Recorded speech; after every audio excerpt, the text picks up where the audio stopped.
y'all. Welcome to or welcome back to another episode of Boss Up and Glow Up with your host, Lexi Sample. We are all about mental health, glowing the fuck up, and just being the absolute best version of yourself possible. I'm in my robe today because it is freezing out, you guys. I am so cold. I even have my heat on, but I like being cozy. And you know what? That's one of the perks from doing things from home is you can just be in your little robe and comfy cozy, but I just needed to explain why I'm not dressed because I'm just way too cold. But today's episode is going to be all about the psychology behind being way too hard on yourself. And I know I always give you advice, I always spit facts, but I want to really dive into the psychology behind why we're too hard on ourselves, okay? And I have been way too hard on myself lately, and not even just lately, actually, at multiple points in my life. So trust me, today's episode is coming straight from the heart, but also I am a graduate student who studies clinical psychology. So we're going to go through things that I have learned throughout my studies straight from the psych textbooks, okay? I want to get into something I feel that everyone deals with, and that's the whole "I'm not doing enough" type thing. I should be better by now. I'm messing everything up, and that's just a soundtrack that plays in the back of your head constantly. And listen, you're not broken for feeling that way. You're human. You are human.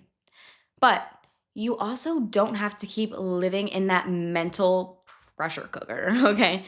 So, today we're going to be breaking down why you're so hard on yourself, where it comes from in your brain, especially, and in your story, and how to actually shift it so you can be disciplined without being self destructive. Because it can be a little hard. If you're too hard on yourself, that can turn into self destruction. And I know that can be a really hard thing for some people. I struggled with that too a lot. I would be really hard on myself and I would just give up on certain things. I would give up on my hopes and dreams because I was like, "Oh, this isn't going how I thought it would go. This isn't doing what it needs to do." So I would just give the fuck up. And that's self-destructive because when you try at something, you will be good at it.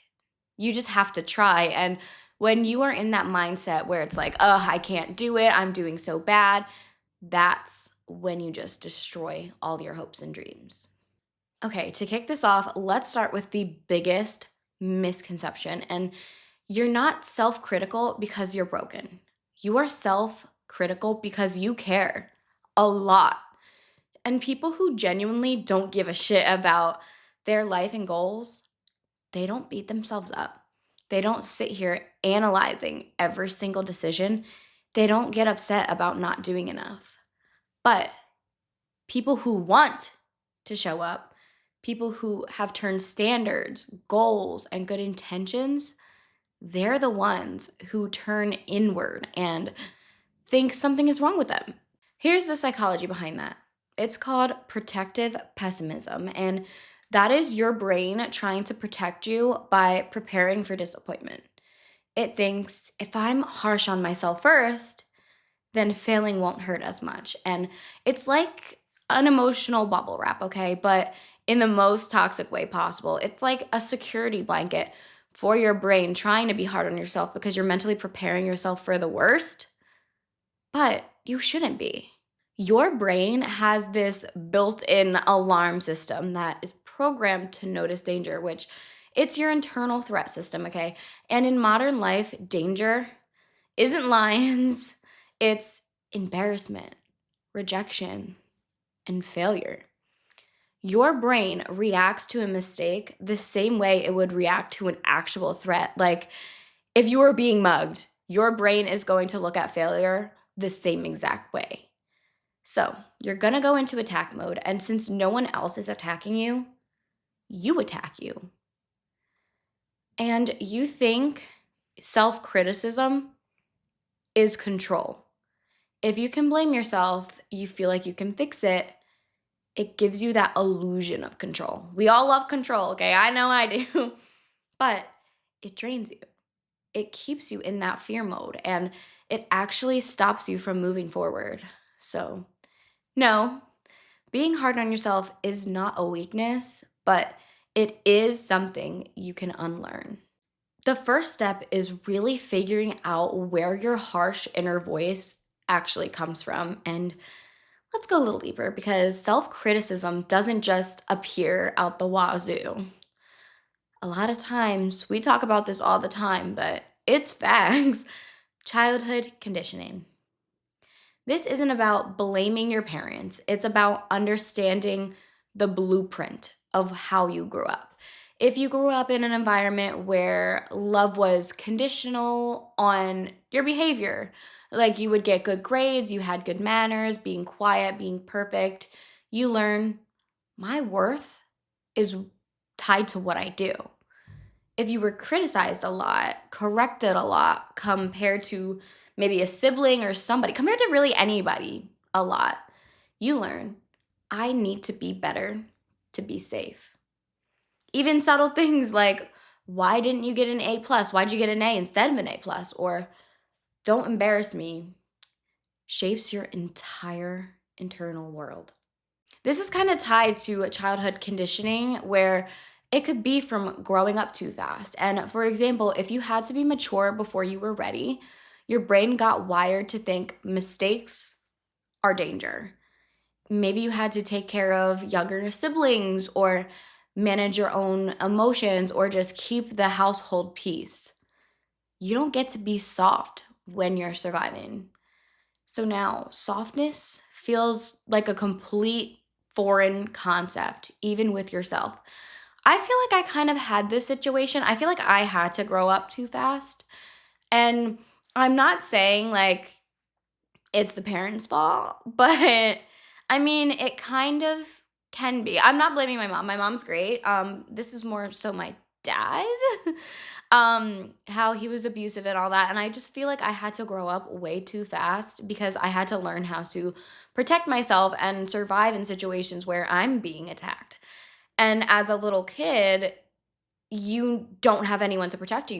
And I didn't have that. So I feel like I kind of had to protect myself because my mom was there, but she wasn't there 24/7. Like she had to work, she had things to do. So, like, if she wasn't there and my dad was, I had to grow up and be mature and like learn how to really take care of myself because he was just kind of absent, honestly, on top of being abusive. If he wasn't being abusive, he just wasn't around. So I kind of had to figure out and navigate how to take care of myself, how to be strong and all that. So I feel like that was a reason why I kind of self sabotage because I feel like I did have to grow up way too fast before I was ready. And let's piggyback off of that a little bit. Trauma and unpredictability.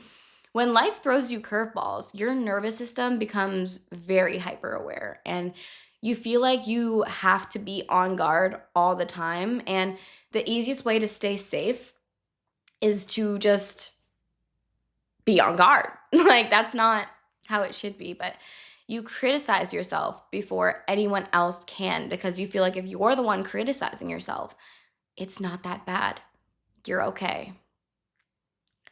A big one, y'all, social media pressure. This is huge, especially in today's world. Your brain is constantly comparing your entire life to someone else's because you see all these videos and you think, oh my gosh, they're doing so, so, so well, but you're only seeing like 20 seconds of what they're doing. So, of course, you're not going to think you're doing enough because you're not comparing apples to apples. You're comparing apples to a filtered fruit basket with perfect lighting and all that. Now, sometimes your identity is based on achievement. If your identity has always been the strong one, the smart one, the reasonable one, the one who has it together, you feel like any little mistake completely threatens who you are. And that pressure is unbearable, y'all. So your inner critic becomes your identity police. So, yes, your harsh inner voice has roots. It's not you being dramatic, it's psychology and science. Okay, y'all. So, now what does self criticism do to your brain and body? Time for the nerdy part, y'all.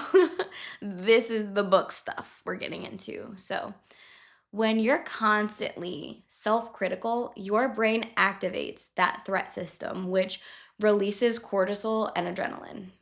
What does that look like? Constant anxiety. You're not anxious because you're a mess. You're anxious because your brain thinks you're in danger all day.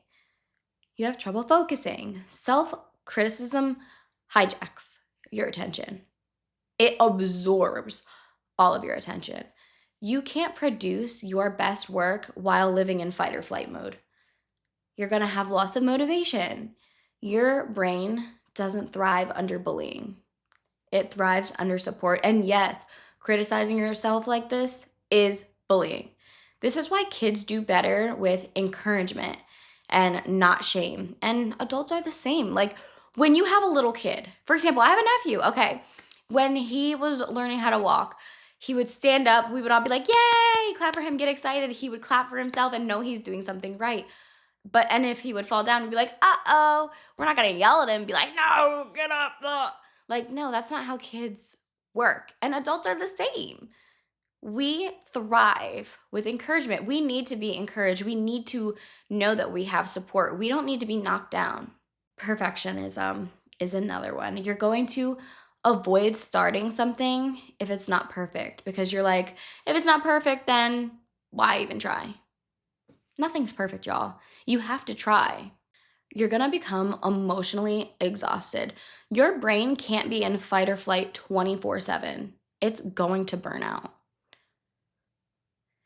And you're gonna have some identity damage. You start to believe the voices in your head because it becomes just who you are. But here's the good news, your brain is plastic, it can rewrite. Your inner voice can change. Okay, I'm not saying your your brain actually is plastic. I'm comparing it to plastic that like it can change. Like you can fold plastic, you can mold plastic, like you can change it is what I was saying, not it's actually plastic. I mean, I'm sure you got that, but just wanted to throw that out there. Sometimes it could be hard to really tell if you're being too hard on yourself or not. So I want to show you some signs that maybe you are too hard on yourself. And let's do some self-awareness here cuz you can't improve anything if you're not aware of it. It's all self awareness, okay? If these things hit, you are in the right place, okay? You talk to yourself in a tone you would never use on someone you love. Like if you're saying things to yourself that you would never say to your mom, your dad, your siblings, your best friend, maybe you're criticizing a little too hard. You downplay your wins. Anytime something good happens, you're like, it's okay. It's no big deal. Yes, it's a big deal. You did something good and you're proud of it. It's a big deal. It's always a big deal. You can't relax without feeling guilty. I'm guilty of this. Every time I try to relax, I'm like, I could be doing something more productive. I should be sweeping the floor. I should be writing a paper. I should be doing this, that, and the third. It's okay to relax. You're not being lazy. Now, if you're relaxing too much and it becomes too much of a pattern, okay. But if you're working so hard towards something and then you just want to relax, don't feel guilty about it, okay? You analyze mistakes for days. Like anytime something goes wrong, you are constantly thinking about it days and days on end. You apologize excessively. Even when something is not your fault, you're like, oh, I'm sorry. Like, I used to do that, y'all. Like, I would drop something on the floor and be like, I'm sorry. Why am I sorry? I dropped a pen. Just pick it up. Why are you sorry for that? You're not. You feel behind in life. I feel like this is something that resonates with the majority of us, especially in our 20s. We all feel behind in life, but there's no such thing as behind because we were put on this earth to have our own path. There's no such thing as ahead, there's no such thing as behind. It's your path. Compliments make you uncomfortable. When someone says, oh, you're so pretty, oh, you're so good at this, you're doing really well, and you get a little like, ee, that could be you are too hard on yourself. You're afraid to try new things because you're scared it's not going to go well. We are all afraid of trying new things. Like maybe you want to build a business and you're afraid to try because you're like, oh, what if it doesn't succeed? What if I get no sales? How are you going to know if you don't do it? I was scared to try doing this podcast because I was like, oh, does anybody actually give a fuck to listen to what I'm saying? And even if they don't, I'm going to keep making my videos and somebody eventually will care. You know what I mean? It's not, I mean, yeah, it is scary to try new things, but that doesn't mean don't do it. You feel like you're never enough, even when you're doing everything. That's another hard one. And you set unrealistic expectations for yourself. These aren't personality quirks. They're signs of internalized pressure and they are fixable. You can change that. And in order to change that, you need to do a few steps to get there. You have to practice self talk. That sounds like you, not like a therapist. I always say, don't talk like a therapist. Talk to yourself like you are your own best friend, not you are worthy of compassion, even though you are. But you need to talk to yourself like, bruh, calm down. You're fine. You're doing the best. Make your self talk sound like you. Because if you're talking to yourself like a therapist, you're going to feel like you're being lectured, even if it's by you. You probably feel like I'm lecturing you. Sorry. But I'm trying to like talk to you like how I would talk to myself. You know what I mean? But you need to adopt the good enough mindset. Therapy word of the day, y'all. Satisficing. And that means good enough is actually perfect. The goal is progress, not perfection.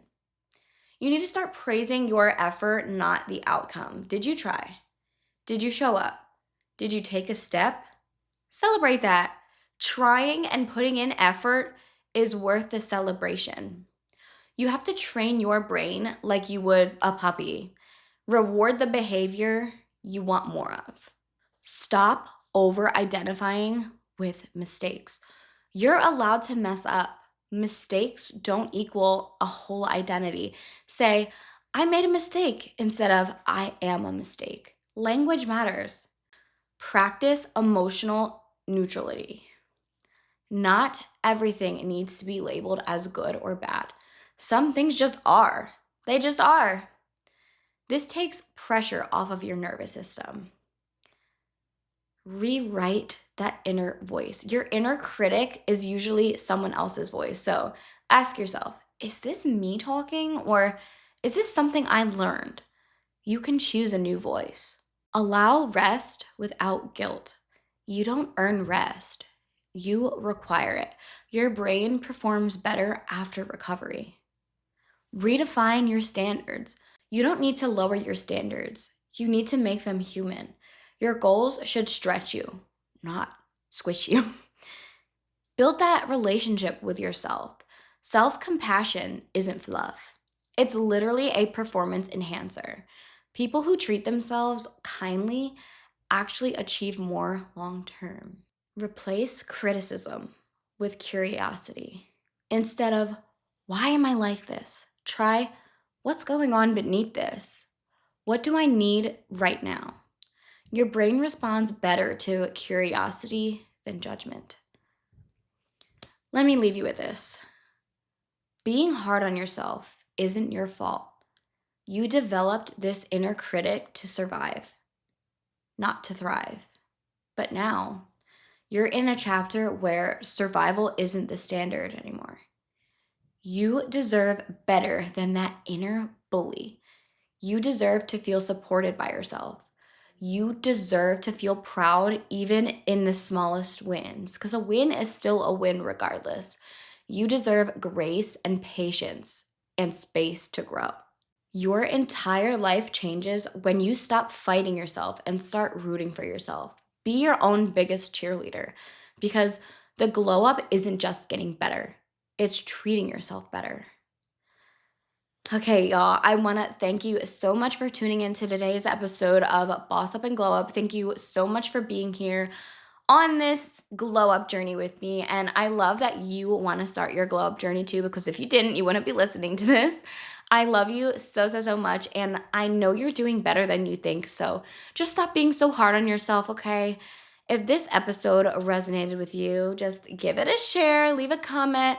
Let me know what you liked about it. Let me know how you felt about it and maybe some inner critics that you are having that you want to improve and work on. But I love you so much. And if you need to share it with someone who needed to hear it, do that. And I will see you next week. Thank you. Bye.